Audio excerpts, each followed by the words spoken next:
Good morning. You are listening Vinay Kumar, your news anchor from Lavafara Media. Here we bring you latest updated news from around the world. This is about Indian-Chinese issue.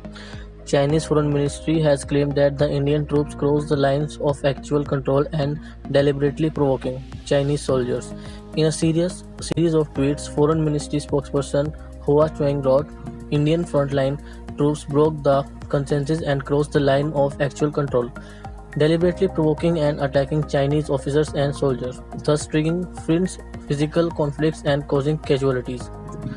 External Affairs Minister S. Jaishankar had on Wednesday spoken with his Chinese counterpart Wang Yi and said the unprecedented development will have a serious impact on the bilateral ties, while holding the Chinese army responsible for the violence by taking premeditated action. Chinese Foreign Ministry, which also issued a statement after the conversation between Wang and Jaishankar, said India should conduct a thorough investigation, hold the violators accountable, strictly discipline the frontline troops, and immediately stop all proactive acts on ensure such incidents will not occur again.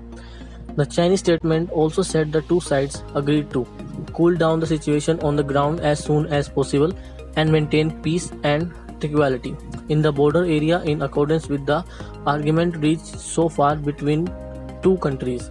The Galwan Valley was the site of the violent clash between the two military on Monday evening, in which a colonel and 19 other army personnel were killed. It was biggest confrontation along the line of actual control between the two forces after their clashes in Nathula in 1967, when India lost around 80 soldiers and China lost over 300 PLA personnel.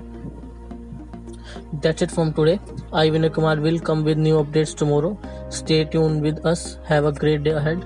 Thank you.